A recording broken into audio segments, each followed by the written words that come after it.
apa firman Tuhan terlebih dahulu. Saya baca banyak buku ya, saya baca banyak buku aneh-aneh. Buku saya itu aneh-aneh. Bahkan ya, saya baca buku-buku sekular, saya baca-baca buku sejarah, saya baca semua buku. Tetapi yang tidak boleh dilewatkan adalah baca firman Tuhan. Bacalah firman Tuhan setiap hari. Jangan sampai kau lewatkan tidak baca firman Tuhan. Setiap hari baca firman Tuhan. Punya energi lebih, bacanya jangan 5 pasal, 10 pasal. Ya, setengah tahun saya diulang. Selamat berjumpa kembali teman-temanku, Shalom. Pada kesempatan kali ini saya menyampaikan video tentang Bapak Pendeta Yosef Paul Sang sedang menyampaikan firman Tuhan atau pesan-pesan supaya kita membaca firman Tuhan. Jangan sampai terlewatkan, setiap hari kita harus membaca firman Tuhan supaya iman kita bertumbuh. Dan saat ini saya sudah siap. Bagaimana Bapak Paul Sang menyampaikannya? Silakan simak sampai selesai. Sekali ya. Nah, metanoia itu penting sekali. Banyak orang meremehkan dengan kata metanoia. Sampai ada toko buku metanoia itu ya. Karena memang metanoia itu ada di sini. Masalahnya Anda kemudian ngisi kepala Anda dengan Robert Kiyosaki. Salah nggak? Nggak salah. Tetapi itu nggak berguna untuk jangka waktu yang panjang. Saya baca nggak? Saya baca. Tetapi yang utama itu harus saya baca dulu. Isi, knowledge yang membuat saya metanoia pertama kali. Itu firman Tuhan. Ya. Nah, nanti kalau pas kita belajar tentang hikmat nanti ya, saya ajarkan lagi, saya ceritakan lagi. Karena hikmat itu adalah salah satu produk hasil kalau orang sudah punya metanoia. Dia punya hikmat. Kalau dia belum metanoia, dia nggak berhikmat. Hikmat itu namanya membangkit-bangkit yang Yakobus bilang. Kamu kurang iman, terus kamu punya hikmatnya membangkit-bangkit. Nggak jelas nih, bukan hikmat dari Tuhan, tapi hikmat manusia, hikmatmu sendiri. Itu bukan hikmat. Ya, sehingga, cerdik seperti ular. Jadi kamu jadi kelakuannya kayak ular. Padahal yang dimaksud adalah kita tahu firman Tuhan. Nah, mengapa kita disuruh cerdik seperti ular, disuruh tahu firman Tuhan? Karena supaya metanoia. Yesus tahu, kamu nggak bisa. Kamu harus metanoia. Makanya Yesus bilang, tinggallah di dalam kasihku, supaya semua pengetahuan firman Tuhan yang kamu baca, logos itu, bisa jadi rema. Bisa jadi hidup dalam hidupmu. Kamu bisa hidup di dalam firman Tuhan itu. Bukan cuma teori-teori. Banyak orang bisa ngomong firman Tuhan, bagus-bagus, tapi dia nggak bisa jalanin. Persis kayak saya zaman dulu. Saya bisa khotbah bagus-bagus, tapi saya sendiri nggak jalani, malah saya jadi jahat, saya nyakitin banyak orang. Wah, banyak yang saya rugikan dulu, waktu saya dulu gila sekali, saudara pendeta, tapi dengki, sirik, jahat. Sampai saya mengalami metanoia yang sempurna itu dari Tuhan. Dirubah, diterpa. Ya karena kesombongan saya asalnya. Karena kesombongan saya, sehingga saya jadi jahat, tadinya jadi kita baik, domba. Ya, terus tadi kepengen jadi serigala, nggak tahan, ditekan. Saya bosan jadi domba, saya bosan ngalah. Kenapa? Saya kasih sedikit. Ini harusnya kepala kita ini adalah kancah peperangan, medan peperangan antara iblis dengan antara neraka dengan surga. Ya, kepala kita ini peperangan antara neraka dengan surga. Dan kita yang memutuskan. Masalahnya kita selalu gagal memutuskan, sehingga akibatnya kita lebih memuaskan daging kita. Kenapa? Karena kita nggak isi kepala kita dengan firman Tuhan. Malah diisi kepalanya dengan sinetron, dengan film-film berseri, dengan hikmat-hikmat yang membangkit-bangkit yang dari dunia ini. Bukan hikmat yang dari Tuhan. Nanti kita belajar tentang hikmat ya. Mudah-mudahan minggu depan mungkin ya, nanti lihat kita. Sebetulnya belum termasuk dalam kurikulum saya dalam bulan ini, tapi nanti kita coba, karena penting sekali nampaknya tadi ya, dari pertanyaannya Pak Ilham tadi. Nanti coba ya, minggu depan saya akan ceritakan tentang hikmat. Jadi saudaraku, itulah yang membuat kita semua selalu bolak-balik jatuh di dalam kenajisan. Kenajisan itu bukan cuma zina cabul, tapi dengki, sirik, dendam, kemarahan yang berlarut-larut. Kemarahannya berlarut-larut juga sebuah dosa. Anda boleh marah, tapi sampai matahari terbenam selesai. Bukan marah yang berlarut-larut. Ya. Terus Anda ambisi yang berlebihan, self pity, mengasihani diri sendiri, bukan mengasihi diri sendiri, tapi mengasihani diri sendiri. Ya, itu adalah sebuah dosa, sebuah kenajisan. Kesombongan itu kenajisan. Ada 7 dosa maut. Nanti kapan-kapan kita belajar lagi 7 dosa maut. Tapi sebenarnya di internet sudah banyak ya 7 dosa maut. Ya, termasuk mata yang sombong, ya kan, pikiran yang jahat, ya semua ya. Itu 7 dosa maut. Nah, itu hati-hati. Hawa nafsu, keserakahan, cinta uang. Hati-hati tuh. Nah, bagaimana Pak? Ya metanoia. Anda baca apa firman Tuhan terlebih dahulu. Saya baca banyak buku ya. Saya baca banyak buku aneh-aneh. Buku saya itu aneh-aneh.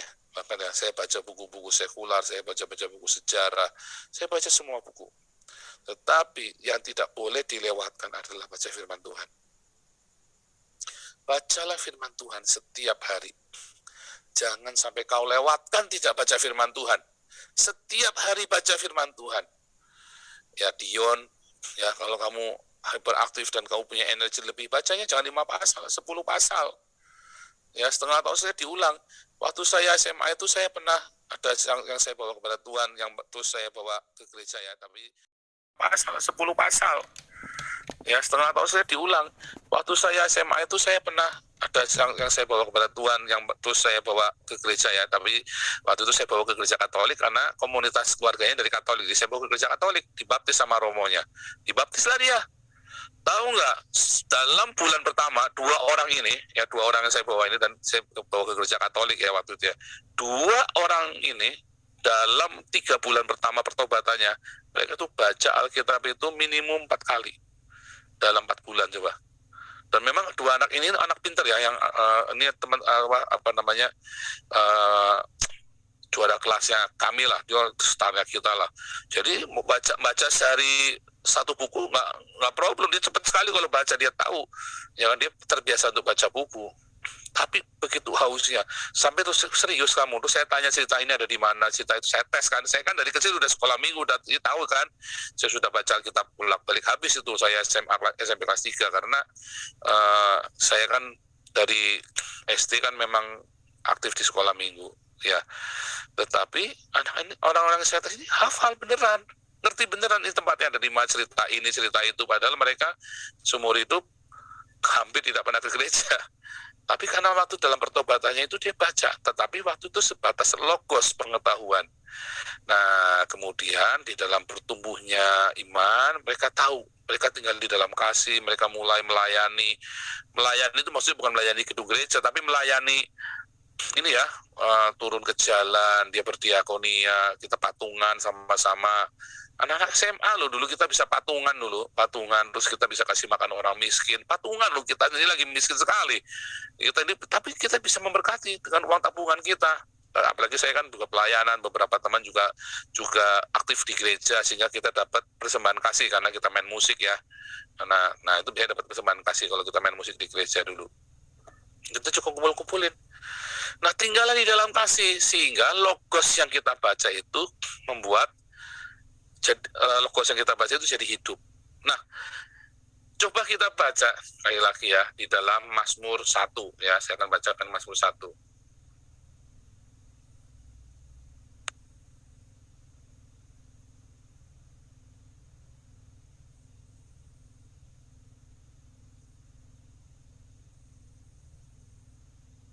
Mazmur ya, saya bacakan dalam Mazmur 1 ayat 1. Lihat ya, Mazmur 1, berbahagialah orang yang tidak berjalan menurut nasihat orang fasik ya, yang tidak berdiri di jalan orang berdosa, dan yang tidak duduk dalam kumpulan pencemooh, tetapi yang kesukaannya ialah Taurat Tuhan, dan yang merenungkan Taurat itu siang dan malam. Yang kesukaannya ialah Taurat Tuhan dan merenungkannya itu siang dan malam. Nah, inilah sumber untuk metanoia. Ya, zaman Daud itu nggak ada Matius, Markus, Lukas, Yohanes, tapi adanya Torah, Kejadian, Keluaran, Imamat, Bilangan, Ulangan, zamannya Daud itu. Makanya ditulisnya Taurat Tuhan. Hari ini kita punya dari Kejadian sampai Wahyu. Maka kita bacalah Kejadian sampai Wahyu sebagai sumber metanoia, sumber perubahan pikiran kita. Ia seperti pohon yang ditanam di tepi aliran air yang menghasilkan buahnya pada musimnya dan yang tidak layu daunnya. Apa saja yang diperbuatnya berhasil. Mengapa dia berhasil? Karena dia punya metanoia. Dia tahu bagaimana dia menjadi orang benar, bukan menjadi orang beragama, bukan. Kalau beragama, Anda nggak perlu baca Alkitab. Untuk menjadi beragama, Anda nggak perlu rajin baca Alkitab. Anda ikut aja ritual-ritual di gereja, hafalin aja lagu-lagu di gereja yang banyak. Anda datang aja tiap hari ke gereja, atau ke masjid, atau kemana lah tempat itu, Anda jadi beragama. Ya, banyak orang beragama. Ya, banyak orang ilmu agamanya tinggi. Anda hafal semua ritual, Anda hafal nama-nama semuanya, tetapi belum tentu Anda mengalami metanoia. Mungkin Anda juga baca Alkitab yang sama, 10 kali udah dibaca, mungkin 100 kali, tapi nggak mengalami metanoia. Sehingga Anda tidak seperti pohon yang ditanam di aliran air, ya, yang menghasilkan buah. Artinya Anda tidak berbuah, nggak ada buahnya. Yaitu apa? Buah karakter dan buah jiwa-jiwa. Ciri khas orang lahir baru itu selalu ada buah karakter dan jiwa-jiwa.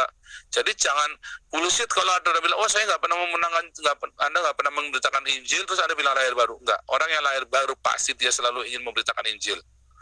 Orang yang lahir baru selalu ingin bermarturia. Itu buahnya memang. Dan yang kedua, orang yang lahir baru berbuah karakter. Galatia 5 ayat 22-23. Dan tidak layu daunnya. Kenapa? Karena selalu ada rema dalam hidupnya, ada kehidupan. Nggak bisa layu. Ya, dia kan produksi terus. Ya, daun itu ya, daun itu kan berfotosintesis dan yang mengumpulkan, tukang masaknya ya kan, daun itu. Sehingga buahnya itu bisa lebat. Apa saja yang diperbuatnya berhasil. Kalau kita hidup tadi ya, saya kan udah kasih contoh. Orang yang bodoh kalah sama orang yang pintar. Orang pintar kalah sama orang yang licik. Orang yang licik kalah sama orang yang cerdik. Orang cerdik kalah sama orang jahat. Tapi kita ada di sini, orang yang beruntung. Begitu kita metanoia, kita akan beruntung. Lanjut ya. Bukan demikian orang fasik, mereka seperti sekam ditiupkan angin. Sebab itu orang fasik tidak akan tahan dalam penghakiman. Begitu pula orang berdosa dalam perkumpulan orang benar. Sebab Tuhan mengenal jalan orang benar, tetapi jalan orang fasik menuju kebinasaan. Tadi saya bilang ya, ini saya ulangi lagi nih. Orang bodoh kalah sama orang pintar. Jadi orang bodoh itu yang cuma lulusan SD, yang nggak bisa baca tulis, kalah sama yang kuliah, yang lulusan S1, S2, S3. Ya, nah makanya di Indonesia itu banyak orang-orang bodoh lulusannya pesantren. Kalah sama yang dia kuliah, dia tahu semuanya. Akhirnya yang lulusan pesantren ini, yang nggak sempat kuliah, diakalin sama yang kuliah ini. Apalagi dengan cuma dikasih sedikit ayat-ayat sedikit. Itu yang terjadi di Indonesia. Dan di semua, nggak cuma Islam aja, di dalam negara-negara Katolik pun sama saja. Hanya lebih mending. Ya, karena selalu ada ayatnya disuruh kita menguji. Kalau di Islam nggak boleh nanya. Jadi parah sekali. Tetapi tetap sama saja, walaupun lebih parah kalau di dalam negara-negara mayoritas Islam. Hati-hati dengan beragama. Karena orang yang lebih pandai itu akan ngakalin yang bodoh. Lalu orang yang licik ini akan ngakalin orang yang pandai ini. Diakali sama orang licik. Nah, yang licik ini yang pengen dirikan khilafah ini. Ya, atau yang dia punya ambisi. Orang licik, orang pintar ini kamu mau sekolah S3, kalahnya sama orang licik. Ya, contohnya si siapa itu yang menteri yang S3 doktor itu yang cium tangannya Raden siapa itu yang di Lombok itu yang nggak taunya kriminal itu kan, yang menggandakan uang. Dokter loh itu. Sekala sama orang licik, ya kan? Padahal dia aja lulusan SMA aja belum tentu lulus SMA-nya. Orang licik ini ya kalahnya sama orang cerdik. Orang-orang yang cerdik. Orang-orang yang berhikmat, yang punya hikmat Tuhan. Jadi kalau Anda hidup takut akan Tuhan, baca firman, Anda mengalami metanoia, Anda akan punya hikmat dari Tuhan. Nanti ya minggu depan ya Tuhan Yesus tolong supaya minggu depan kita bisa belajar tentang hikmat itu. Kalau kita punya hikmat, maka kita nggak takut dengan kebodohan, dengan kepandaian orang-orang, dan kelicikan orang-orang. Karena kita cerdik, kita punya hikmat. Terima kasih sudah mendengarkan video saya ini, di mana Bapak Pendeta Yosef Paul Sang menyampaikan kepada umat Tuhan di seluruh dunia, jangan sampai melewati waktu untuk membaca firman Tuhan setiap hari. Setiap hari kita mestinya membaca firman Tuhan supaya iman kita bertumbuh. Sekali lagi terima kasih, jangan lupa like dan subscribe serta share video saya ini. Sampai jumpa, shalom.